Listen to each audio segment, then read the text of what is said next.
Shalom semua Bapak-Bapak Ibu, Shalom yang ada di Amerika, di Indonesia, senang sekali kita bisa bertemu di sini. Izinkan saya memperkenalkan diri saya, nama saya William, bagi yang belum mengenal saya punya istri yang cantik, Sisil, dan dikaruniai 2 anak yang ganteng-ganteng. Sebelumnya saya mau say thank you again for Pastor Yongki yang sudah memberikan saya kesempatan untuk sharing firman Tuhan. It's a privilege, saya tidak take this for granted or take it lightly, I take this seriously. Sharing saya hari ini, saya beri judul Who Are We? Ini kalau diartikan bahasa Indonesia, siapa kita ini? Siapakah kita ini?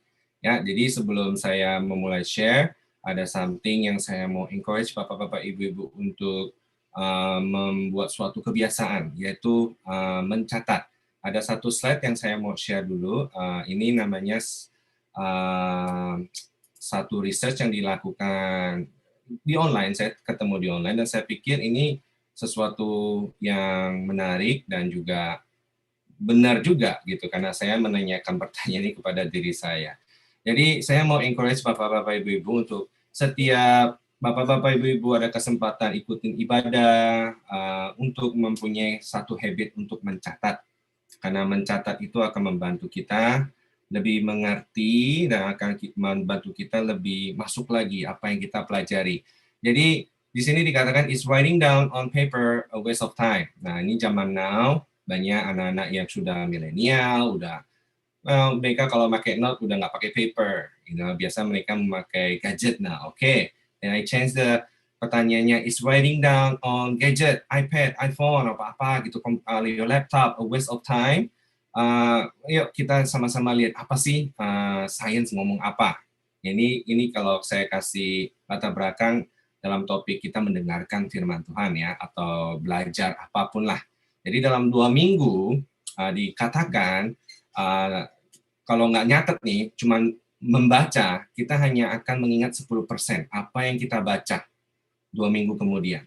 Nah, next-nya 2 minggu kemudian kita akan mengingat hanya 20% saja kalau kita hanya mendengar. Next-nya 30% saja kalau kita hanya melihat. Yang keempat, kita akan mengingat 50% kalau kita mendengar dan kita melihat. Nah, ini yang menarik. 70% say plus write. Itu dikatakan kita mencatat. Nggak hanya mencatat, kita harus perkatakan. Nah, ini buat saya kok biblical sekali. Karena firman Tuhan harus kita ucapkan, kita perkatakan, kita kumandangkan. Nah, apa yang kita pelajari, kita catat, lalu kita praktikkan, perkatakan. Luar biasa, 70% survei mengatakan kita akan mengingat apa yang kita pelajari walaupun sudah 2 minggu kemudian. Nah, yang terakhir ini lebih luar biasa, dikatakan 90% practice by doing. Kita akan mengingat apa yang kita pelajari 90% setelah 2 minggu kita mendengar ya, atau apa saya mempelajari dengan cara melakukan. Buat saya ini juga, wow, ini kok firman Tuhan juga, karena firman Tuhan mengatakan apa yang kita pelajari jangan hanya menjadi pendengar, tapi kita menjadi pelaku. Jadi kita harus benar-benar practice melakukan apa yang kita pelajari. Nah, ini luar biasa kalau kita bisa combine yang terakhir 2 ini, yang 70% sama 90%. Say it, mencatat, di gadget, dicatat. Lalu udah mencatat, kita praktekkan. Apa yang kita pelajari, guarantee nggak hanya 2 minggu, tapi akan for a long term. Untuk jangka panjang, akan menjadi suatu habit yang luar biasa, kita hidupnya pun akan berkelimpahan. So, saya mau encourage Bapak-Bapak Ibu untuk ambil waktu catat, untuk nggak hanya catat, lalu kita belajar ya. Mari kita belajar sama-sama. Tahun ini kita belajar tentang di gereja kita adalah punya tim menjadi influence ya, menjadi influence yang berdampak. Kita sudah sangat dikenyangkan oleh pelajaran yang di-share oleh Pastor Yongki dan belajar banyak. Bulan-bulan yang lalu kita tiap bulan ada tim sub-timnya ya. Ada di bulan kita belajar tentang inside out, ada culture, how to follow, where to lead. Nah, di bulan Mei ini kita belajar tentang image. Image itu adalah jati diri. Ya, kita sama-sama mari membaca di firman Tuhan di Galatia 4 ayat 6 dan 7. Nah, Mari kita praktik bersama-sama ya. Baiknya nggak usah di-unmute. Saya mau encourage Bapak-Bapak, Ibu-Ibu untuk read with me, untuk membaca, karena kita kan sudah belajar tadi kan, untuk benar-benar practice by doing, untuk melakukan. Jadi saya mau langsung nih, kita langsung praktek, membaca bersama-sama. Jadi kita harus dikeluarkan suaranya, oke? Saya akan memimpin dalam hitungan ketiga. 1, 2, 3. Dan karena kamu adalah anak, maka Allah telah menyuruh roh anaknya ke dalam hati kita yang berseru, Ya Aba, Ya Bapa. Yang ketujuh, jadi kamu bukan lagi hamba, melainkan anak. Jikalau kamu anak, maka kamu juga adalah ahli waris oleh Allah. Luar biasa. Di minggu pertama, kalau Bapak-Bapak ingat ya, kita belajar diajar oleh Pastor Yongki, kita diajar tentang menjadi anak Allah. Itu luar biasa listnya. Jadi kalau Bapak-Bapak mencatat, pasti ingat dong. Nah, kalau nggak ingat, kita juga di gereja prepare fasilitas YouTube. Jadi please go back kalau saya lupa untuk mendengarkan firman Tuhan lagi, kita mencatat dan kita lakukan. Anyway, so kita belajar tentang anak Allah. Itu luar biasa. Kita ini anaknya Allah. Kita belajar di minggu pertama bulan Mei. Kita bukan anak tetangga. Kita juga bukan anak setan. Tapi kita ini anak Allah. Ayo kita sama-sama katakan, saya anak Allah. Ya. Jadi sangat penting kita mengerti akan hal itu, Bapak-Bapak, Ibu-Ibu. Kita harus tahu jati diri kita. Karena dari situlah kalau kita sudah mengerti, kita akan menjadi influencer yang luar biasa. Menjadi garam terang dunia. Jadi izinkan saya hari ini untuk melanjutkan pelajaran kita, tema kita tentang image. Ya, kita mau belajar sekarang take it from the very beginning. Kita mau belajar dari awal. Tuhan, kita mau belajar tentang jati diri kita. Kita mau tahu apa sih kata-kata Tuhan tentang kita. Kita nggak mau dengar apa kata-kata orang atau kata tetangga gitu ya. Tapi kita mau mendengar Tuhan ini mengatakan kita ini apa sih gitu kan, apa yang benar menurut firman Tuhan. Oke? Nah, are you guys ready? Nah, jika udah ready, again saya akan ulang-ulangin terus, encourage untuk mencatat, untuk selalu encourage Bapak Ibu untuk kita berpartisipasi dalam belajar firman Tuhan hari ini. Nah, slide yang selanjutnya saya sudah menyiapkan tentang the creation. From the very beginning, kalau ayat firman the Bible gitu, kalau kita buka pertama, of course, dimulai dengan in the very beginning. Ini adalah penciptaan creation-nya God. Kita nggak akan baca satu pasal, jadi saya akan summarize. Nah, tadi kita belajar kan ya, orang akan belajar lebih gampang dengan melihat. Nah, ini langsung kita praktek. Saya udah prepare ini, kita langsung melihat dan mendengar. Hari pertama, Tuhan menciptakan light, let there be light, terang gitu ya. Hari kedua, Tuhan menciptakan langit. Hari ketiga, Tuhan mulai memisahkan laut, lalu ada darat, dan juga mulai ada tumbuh-tumbuhan. Tuhan mengatakan baik, hari kedua baik, hari ketiga baik. Nah, hari yang keempat, Tuhan mulai menciptakan matahari, bulan, bintang, memisahkan gelap dan day gitu ya, siang. Nah, hari kelima, Tuhan mulai menciptakan makhluk hidup, binatang-binatang yang ikan gitu kan memenuhi di lautan dan juga yang berterbangan di langit. Wow, luar biasa. Tuhan bilang baik, ini baik. Nah, yang keenam, Tuhan mulai menciptakan binatang, ya, binatang yang ada di daratan, dan yang paling spesial Tuhan menciptakan kita semua. Mari kita sama-sama membacakan di Kejadian pasal 1 ayat 26, 27. Jadi kita baca ayat ini saja. Yuk, again, kita practice by doing. Kita baca bareng-bareng. Saya akan mimpin ya. Hitungan dalam ketiga. 1, 2, 3. Berfirmanlah Allah, baiklah kita menjadikan manusia menurut gambar dan rupa kita. Kita ini adalah Tuhan Allah kita sendiri yang ngomong ya. Supaya mereka berkuasa atas ikan-ikan di laut dan burung-burung di udara, dan atas ternak, dan atas seluruh bumi, dan atas segala binatang melata yang merayap di bumi. 27. Maka Allah menciptakan manusia itu menurut gambarnya, his image. Menurut gambar Allah diciptakannya dia. Siapa? Laki-laki dan perempuan diciptakannya mereka. Pasal ini, The Creation of God, banyak sekali yang kita bisa pelajari tentang jati diri kita. Apa sih yang Tuhan katakan tentang jati diri kita? Nah, salah satu yang saya mau share dalam penciptaan bumi ini, Tuhan itu menciptakan semuanya dulu, baru kita. Karena kita ini dikatakan save the best last, gitu ya. Tuhan sudah menciptakan semuanya kebutuhan kita untuk kita sehingga kita bisa hidup berkelimpahan. Bayangin, Tuhan ciptain bumi dengan binatang semua lain, dia kan katanya kita subdue kan, untuk berkuasa. Kita mesti to walk on it gitu. Itu kan something yang sudah Tuhan siapkan gitu buat kita. Nah, jadi Bapak-bapak Ibu mesti ngerti ini, kehidupan kita sebagai manusia itu harus spesial. Kita ini the best. Sebelum kita ada, Tuhan sudah siapkan semuanya buat kita. Jadi kalau sekarang ini, kalau ada suatu saat kita pusing, sebel, bukan sebel, mungkin kayak ragu, takut, aduh, kayak ngapain nih, gimana? Nggak usah takut. Karena ingat, sebelum kita diciptakan, Tuhan sudah mempersiapkan semuanya. Nah, masalahnya kenapa kita kok bisa takut? Kok kita bisa bingung? Nah, ini dia masalahnya. Kita akan belajar sama-sama ya. Gambaran kita ini dirusak. Kita lupa kita ini siapa. Jangan lupa, kita ini adalah gambaran Allah. Jadi kita praktek lagi ya, kalau ada suami atau istri atau ada anak atau saudara sebelahmu, katakan, kita ini gambaran Allah. Ayo diomongin semua. Kita ini gambaran Allah ya. Jadi kita ini bukan monyet, saudara. Kita ini bukan binatang. Kita ini bukan ciptaan tetangga gitu ya.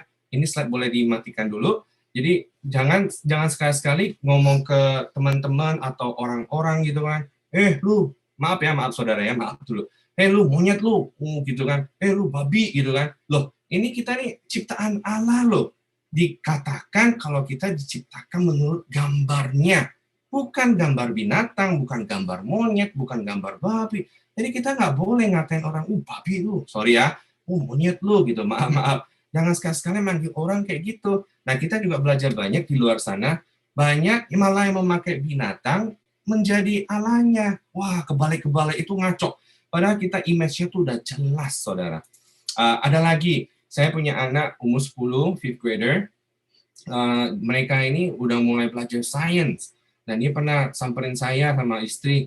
Dia bilang, oh papa, ini kok kita diajari kalau kita ini datangnya dari monyet gitu kan, evolution. Wah, ini kan bahaya banget. Kalau kita nggak mengerti jati diri kita kan jadi kan, oh ya benar gitu kan. Nggak benar.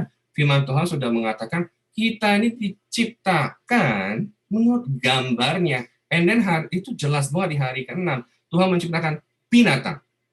Dan Tuhan menciptakan manusia. Jadi nggak ada itu dari binatang, monyet, lalu begini, jadilah orang. Gitu. Nggak ada itu, saudara. Harus tahu, image kita ini adalah gambar Allah. Kita bukan gambar binatang. Penting ya, belajar banyak kan sekarang dari hanya creation saja. Nah, apalagi yang kita pelajari di ayat yang ke-27. Dikatakan, kita ini diciptakan menurut gambarnya laki-laki dan perempuan. Terima kasih, sudah ditampilkan ayat ke-27 yang paling bawah, dikatakan laki-laki dan perempuan. That's it. Berapa gender, saudara? 2. Bible mengatakan sangat amat jelas kalau kita ini laki-laki, perempuan. Nah, yuk kita praktek ya. Untuk ibu-ibu, perempuan, yang cewek-cewek yang ada di Zoom, ayo katakan, saya adalah wanita. Ayo semua katakan, saya adalah wanita yang bangga gitu ya. Nah, sekarang gantian yang cowok-cowok. Mari kita katakan, saya adalah pria. Ya gitu dong. Jadi itu ada jati dirimu. Tuhan sudah menciptakan. You are a man. Yang cewek-cewek, you are a woman. Tuhan menciptakan laki-laki dan perempuan. Jelas. Tuhan nggak bilang laki-laki, perempuan, transgender. Nggak ada. Itu nggak ada. Nah, kenapa bisa ada transgender, saudara? Nah, ini dia. Image Tuhan yang sudah dibikin dengan luar biasa. Itu dirusak. Kasihan. Apalagi saya sering dengar, apalagi kita pelajari, ini ada beberapa gitu orang yang saya kenal gitu ya, lagi marah-marah, nggak ngomongin binatang lagi, malah ngomongin, ini Sylvie. Wah, kan? Iblis. Wah, gambar Tuhan yang luar biasa bagus, kok dikatain Still iblis. Nah, ini gambar yang dirusak, saudara. Kita mesti hati-hati, kita mesti mengerti image kita ini apa. Gambar Allah yang sudah diciptakan dengan sangat amat bagus, malah dirusak. Mari kita baca Yohanes 10 ayat 10. Nah, ini kejahatan iblis, saudara ya. Yohanes 10 ayat 10. Dikatakan, baca bareng-bareng ya, kita praktis ya. 1, 2, 3. Pencuri datang hanya untuk mencuri, membunuh, dan membinasakan. Aku datang supaya mereka mempunyai hidup dan mempunyai dalam segala kelimpahan. Nah, pencuri ini digambarkan ada si iblis. Kerjaannya itu, saudara. Menyolong, membunuh, membinasakan. Nah, Tuhan Yesus, aku ini dikatakan ini adalah Tuhan Yesus, dia datang memberikan hidup, memberikan segala kelimpahan. Jangan lupa, the creation, sebelum kita diciptakan, Tuhan sudah memberikan kelimpahan buat kita. Ingat gak binatang semua apa? Sudah ada loh. Tapi iblis gak suka. Dirusak, saudara. Sayang banget. Jadi kita ini mesti hati-hati. Jadi mesti ingat juga, segala sesuatu yang bertentangan dengan Allah itu datangnya dari iblis. Penting itu mesti tahu ya. Tetapi ada satu hal juga. Segala sesuatu yang terjadi, kita juga itu sebenarnya ambil bagian, Bapak-Bapak Ibu. Kita ini yang juga mengambilkan bagian kalau kita ini mau melakukan perusakan gitu lah. Contoh. Ini dari awal juga. Waktu Hawa digoda sama iblis ya, yang mengambil decisions, yang berkehendak untuk makan itu buah, itu siapa? Hawa. Hawa itu karena dia diciptakan menurut gambar Allah, jadi kita manusia ini spesial, kita juga punya the ability, free will, the ability to choose, the ability to berkehendak gitu ya, untuk mengambil keputusan. Hawa waktu digoda kan nggak digoda sama iblis, nih buah makan gitu, enggak kan? Tapi dia kan hanya, ayo nih makan, nih bagus loh, nanti kamu bisa gini, itu kerjaan iblis, menipu dia. Hawa dia juga akhirnya, oh iya, lalu dia mengambil keputusan, oke, saya makan. Itu jatuh dalam dosa. Jadi, Bapak-Bapak Ibu harus mengerti kita di sini. Yes, segala sesuatu bertentangan kepada Allah itu datangnya dari iblis. Kita sebagai manusia, sangat sayang sekali, kita dengerin, dan kita ambil keputusan untuk do it. Another one lagi ya, contoh. Ini saya ambil contoh soal pornografi. Ya, pornografi, karena pornografi ini menyerang nggak hanya nggak memandang usia, nggak memandang race, nggak memandang seks, cowok, cewek, lu mau tua muda, lu mau dari mana, orang dari itu nyerang ke semua. Oke, pornografi itu sangat amat bahaya. Nah, waktu iblis, bapak-bapak, ibu-ibu ya, nggak ada di sini, saya tahu semuanya sini luar biasa ya. Yang di luar sana kalau lagi sendirian gitu ya, udah malam misalnya, nggak ada yang lihat, ternyata megang cellphone atau di depan komputer, nggak ada yang lihat gitu kan, tiba-tiba ada yang dalam hati ada kedengaran, cek itu loh, cek itu gitu kan, cek itu gini, keingetan, oh iya. Nah, yang ambil decision untuk mengetik, ambil cellphone untuk go to that link itu siapa? Ya orang itu sendiri kan. Jadi ini sesuatu yang kita mesti tahu. Kita juga punya the ability untuk choose to, yes I want to do it, yes I don't want to do it. Nah, kalau sudah mau doing it, berarti gambar diri kita ini, something wrong ya. Ini kita ini gambar Allah, semestinya kita kayak begitu. Itu perlu dipertanyakan. Ada lagi yang mau nyeleweng. Orang kan, nyeleweng ketangkep, ya dikata salah si iblis. Ya enak banget nyalain iblis gitu ya. Padahal dia sendiri yang mau kan, yang decide untuk, ya deh sama ini, sama itu, gitu kan. Jangan didikit nyalain iblis. Ini fakta, saudara. Iblis ya mungkin di sana, di alamnya dia malah ketawa, gua nggak perlu ngapa-ngapain, dia udah mau begini. Jadi kayak kesannya tuh kita membuat kerjaan dia tuh digampang gitu. Hati-hati. Ada lagi nih, ada cerita lucu. Ada suatu saat kita lagi latihan musik gitu ya, di suatu tempat untuk persiapan ibadah. Lagi latihan, menyembah Tuhan. Listriknya mati. Bam, gitu. Ada salah satu teman saya, kita diserang iblis. Ini kan lucu, dikit-dikit salahin iblis. Padahal itu kan mungkin ya sakeringnya kali nggak kuat atau belum bayar listrik gitu ya. Jangan dikit salahin iblis. Kita mesti ambil tanggung jawab. Tanggung jawab tuh start from us. Kita juga yang punya the ability. Apalagi kita hidup di dalam zaman perjanjian baru Tuhan Yesus sudah mati, kita sudah ditebus, ya kita ini dikatakan lebih dari pemenang, lah kok kita masih mau mendesain untuk mengambil hal-hal yang tidak. Ini pertanyaan yang harus kita sering tanya ulang-ulang, saudara ya. Nah, saya mau mengingatkan lagi, kita ini ciptaan Tuhan. Ayo semua katakan, saya ini ciptaan Tuhan. Ada satu statement yang saya sudah prepare, tolong ditampilkan, yang saya diciptakan menurut gambar Allah. Mari kita baca sama-sama ya. Baca sama-sama, baca ulang-ulang, dan lihatlah hidup kita pasti berubah. Itu yang ketiga. 1, 2, 3. Saya diciptakan menurut gambar Allah. Kalau bahasa Inggrisnya, I am made in the image of God. Bukan image-nya tetangga, bukan image-nya binatang, bukan image-nya iblis, tapi image-nya of God. Harus diingat terus. Jadi siapakah kita ini? We are made in the image of God. Bapak-bapak, ibu-ibu, visi ini sangat penting. Istri saya sudah share waktu Mother's Day. Karena nggak ada visi, hidup akan berantakan. Dalam pekerjaan kami fotografi, kita punya visi. Dari awal kita udah bilang, visi kita ini harus jelas untuk foto. Kita kan banyak foto newborn baby. Tiap kali kita lihat newborn baby, kita harus tahu, wow, this is God's masterpiece. Ini pelajaran kedua yang kita pelajari hari ini. Kita ini semua adalah God's masterpiece. Apa sih masterpiece? Masterpiece itu something yang sangat valuable, sangat berharga. Kita ini bukan kecelakaan, bukan accident. Ingat jati diri kita. Kita ini adalah masterpiece. Mari kita baca sama-sama Mazmur 139 ayat 14. Ya, kita baca lagi bersama-sama. Ini yang saya gambarin warna hijau. Ayo kita ngomong yang kenceng gitu ya. Itu yang ketiga. 1, 2, 3. Aku bersyukur kepadamu oleh karena kejadianku dahsyat dan ajaib. Wow, ajaib apa yang kau buat, Tuhan buat, dan jiwaku benar-benar menyadarinya. Pertanyaannya, apakah kita sadar bahwa kita ini dahsyat dan ajaib? Bahasa Inggrisnya lebih luar biasa. How you made me is amazing and wonderful. I praise you for that. What you have done is wonderful. I know that very well. Bapak-bapak, ibu-ibu, you are wonderful, amazing, dahsyat dan ajaib. Harus ingat itu.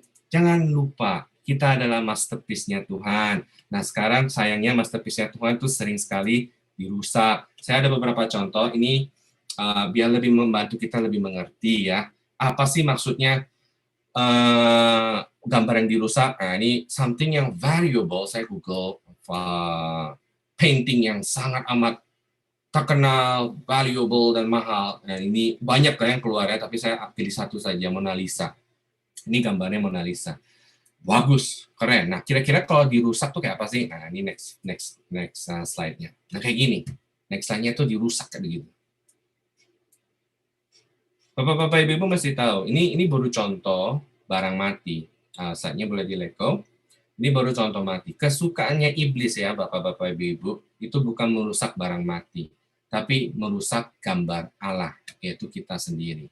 Ya, ini ada beberapa contoh lagi yang akan membuat kita lebih mengerti ya. Nah, ini cuma model, saudara ya, udah boleh ditampilkan. Ini udah model. Ini hanya model, contoh yang saya sudah prepare, dan saya percaya bapak-bapak, ibu-ibu tahu kira-kira yang sebelah kiri ini gambar Allah, atau gambar yang dirusak, atau yang sebelah kanan gambar atau gambar yang dirusak. Nah, saya juga mau prove kalau many, nggak ada di sini, oke? Di luar sana. Many of the people udah tahu mana yang baik dan mana yang jahat, tapi karena hidup ya, karena ada kehidupan, keputusan yang unfortunately, very unfortunate, mereka decide untuk melakukan something yang salah gitu. Contoh, kira-kira kalau gambar ini kan kita tahu ya, pernikahan, Tuhan menghendaki pernikahan yang indah, happy, tapi iblis nggak suka. Dia sangat nggak suka. Dia merusak. Cara dia merusak itu luar biasa. Dengan cara, ya maybe bisa dari macam-macam lah ya, latar belakang lah, dari mertua lah, dari inilah, dari bisnis, dari uang. Dia pakai macam-macam, saudara, untuk bisa terjadi itu. Sayang. Yang kedua yang di bawah, itu cowok sama cowok. Tuhan kan sudah bilang kan ya, menciptakan Adam and Eve, Hawa Adam and Eve, bukan Adam sama William gitu, nggak ada. Ini gambar Allah yang rusak, Bapak-bapak, Ibu-ibu. Tuhan menciptakan laki-laki dan perempuan. Jadi udah jelas kalau kita ini mestinya begini. Nah, gay marriage ini something yang kita pelajari di Worship from Home. Dikatakan kalau hak asasi manusia itu lebih tinggi daripada kebenaran firman Tuhan. Itu sangat menyedihkan sekali. Karena mereka menganggap itu kan equality. Ya, karena mereka kan begini, jadi mereka juga mempunyai suatu hak yang mestinya sama dong, tapi kita kan tahu itu kan nggak benar gitu. Nah, kalau ketemu orang yang gay gitu ya, Bapak-bapak, Ibu, kita bukan berarti langsung bermusuhan atau langsung ngejudge, langsung lu masuk neraka, nggak boleh gitu. Tapi karena kita mengerti kan ya, kita semua ini tadi kan sudah praktek, kita semua ini adalah God's image. Aku God's image, mereka pun God's image. Itu God's image yang dirusak, saudara, yang tidak sesuai dengan firman Tuhan. Jadi kita semestinya kalau melihat mereka, kita mesti kasihan, kita mesti doakan mereka, kita mesti layani mereka. Sangat sedih, saya sering ngobrol sama yang mengaku mereka ini anak Tuhan, orang Kristen, tapi mereka support. Kasihan sekali. Jadi kita benar-benar mesti hati-hati dengan image kita ya. Nah, next foto yang satu keluarga ini boleh ditampilkan. Ini juga salah satu gambar yang saya ambil contoh, di mana gambar Tuhan, gambar Allah yang sudah prepare buat kita yang dirusak. Nah, yang sebelah kiri ini yang kira-kira kan ya Tuhan menciptakan suatu family yang happy, suami istri punya anak gitu kan. Dan sebelah kanan very unfortunate, iblis nggak suka, dia rusak dengan apa? Domestic violence. Ya ini ya sebelah kanan lah yang mukul istri lah, yang mukul anak. Itu menyedihkan sekali, itu gambar-gambar yang dirusak sama iblis. Next foto, another one, yang lagi hamil. Nah, yang sebelah kiri kan gambar-gambar suatu keluarga yang sudah married, udah punya anak, ini lagi expecting a new family member. Itu kan suatu yang Tuhan suka gitu kan, dan bagus. Tapi sangat sayang sekali, yang sebelah kanan yang saya share, ini ada teen mom yang pregnant. Jadi MTV itu jadiin show, saudara. Dijadiin show yang bawa lagi aborsi. Tuhan menciptakan kita, dikatakan kan, menenun kita. Kita ini masterpiece. Tapi iblis nggak suka. Tumbuhlah aborsi.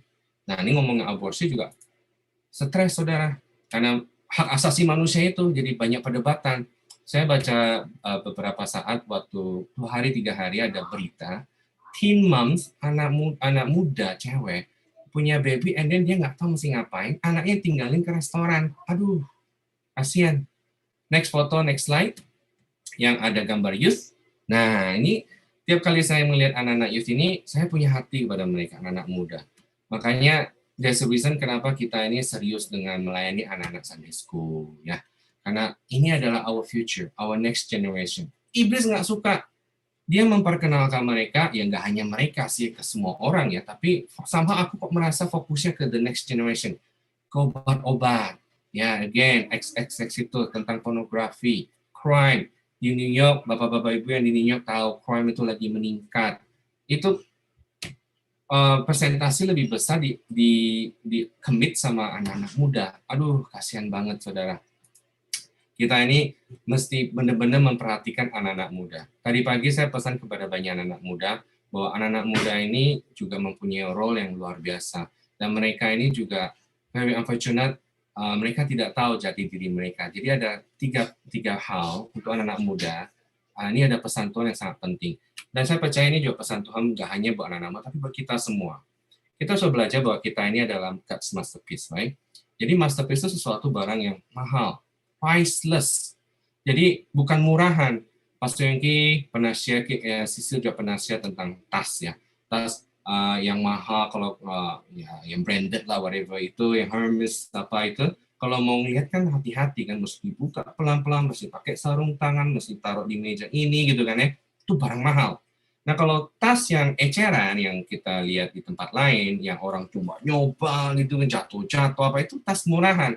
Nah, hidup kita ini wow, is God's image, tapi iblis suka merusak itu jadi murahan. Jadi kita mesti tahu, ini buat yang lagi pacaran gitu ya, jangan lupa kalau kita ini image of God. Jadi jangan gampang-gampang dipegang-pegang gitu kan, yang lagi pacaran gitu. Oh, sentuh, gampang-gampang begini. Ingat kalau misalnya cowokmu atau cewekmu mulai-mulai begini, ingat kita ini God's image. Kalau cowokmu atau cewekmu mulai-mulai begini-begini, itu bukan dari Tuhan, itu salah. Jadi no sex before marriage itu something kita suka kumandangkan, hati-hati kamu. Tapi kan cinta, aduh, image-nya rusak, hati-hati.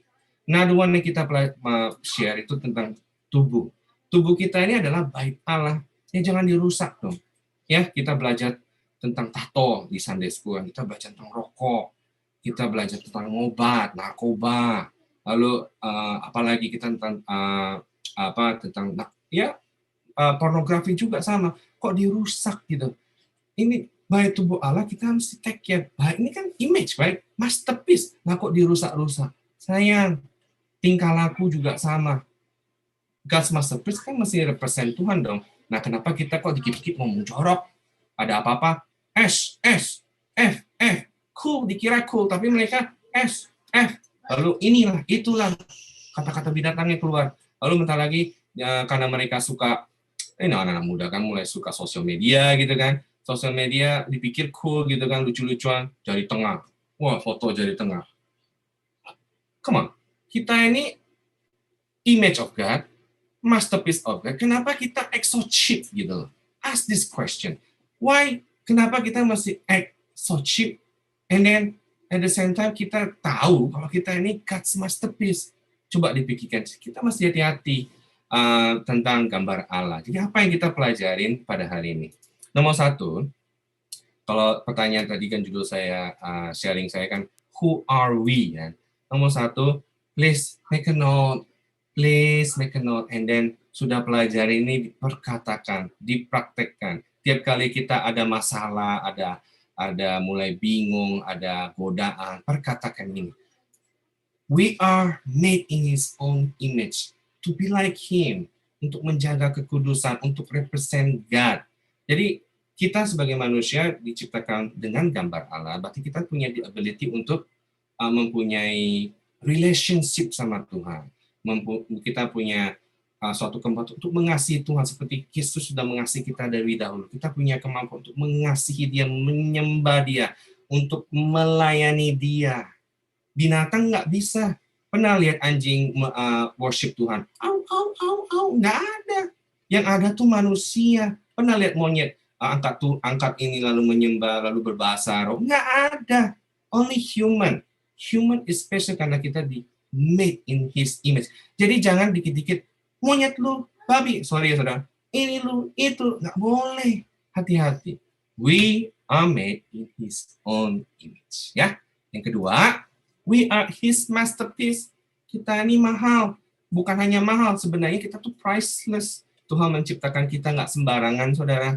Nggak tiba-tiba, aduh hari ini mau buat siapa ya? Oh, mau buat William saya. Buat William, jadi. Enggak. Dikatakan di Mazmur, dikatakan Tuhan menenun. Pernah lihat orang menenun? Tuh, wah, hati-hati. Dikatakan fearfully, wonderfully made, bahasa Inggrisnya. Kita ini berharga, dahsyat, masterpiece-nya Tuhan. Jadi udah tahu value kita, image kita gitu, ya jangan dirusak dong. Iblis suka merusak. Jangan allow the devil to destroy hidup kita. Dan kita juga don't do it ourselves. Kita harus belajar, kita juga punya the ability untuk do that. Don't do that. Jaga bahasamu. Jangan keluar kata-kata kotor. Jangan ngomong yang jahat. Jaga diri kita karena kita ini adalah bait Allah. Yang ketiga dan yang terakhir, we are His. Maksudnya apa? Kita ini adalah kepunyaannya Tuhan. Kita belajar kita ini anak-anaknya Allah. Kita kepunyaannya Tuhan. Bukan punya tetangga. Bukan punya iblis. Tapi punya Tuhan. Tuhan tuh yang ciptain kita. Bukan dari evolusi, dari monyet. Bukan, tapi dengan image-nya Tuhan. Jadi kita diciptakan dengan purpose. Karena kita ini kepunyaan Tuhan. Tuhan Yesus di Yohanes 3:16 kan, Tuhan mengaruniakan anaknya yang tunggal, datang mati di kayu salib. Kalau kita nggak berharga, kita bukan buatan Dia, kita bukan kepunyaan Dia, Tuhan nggak mau mati buat kita. Tapi karena kita ini image-nya sangat berharga matinya, Tuhan Yesus datang dan mati buat kita. Jadi sekarang kalau kita sudah tahu value kita, so what are we doing now? Kenapa kita masih memilih untuk hidup yang lama? Kenapa kita masih suka hidup dalam kutuk? Kenapa kita masih suka say no to God? Saya mau encourage bapak-bapak, ibu-ibu untuk hari ini. Selalu ingat your value, your image. Come to God. Jika masih ada dosa-dosa, come to Him, repent. Jangan biarkan iblis tetap merusak gambar yang Tuhan sudah ciptakan luar biasa. Dan juga stop letting yourself masuk dalam in His evil plan, karena Tuhan sudah menyediakan hal yang luar biasa buat kita to enjoy. Iblis nggak suka, tapi kita sudah menang. Tuhan Yesus sudah mati buat kita. Kita sudah menang. Let's claim it. Terima Tuhan Yesus, dan kita akan hidup berkemenangan. Sekian, terima kasih. Saya berdoa firman ini, saya ini akan memberkati bapak-bapak, ibu-ibu. Selalu ingat 3 poin yang saya share. Pelajari, catat, lakukan. Lihatlah hidup kita semua akan diberkati Tuhan dengan luar biasa, dan kita akan menjadi influencer Tuhan yang luar biasa. Terima kasih, Tuhan Yesus memberkati. Amin.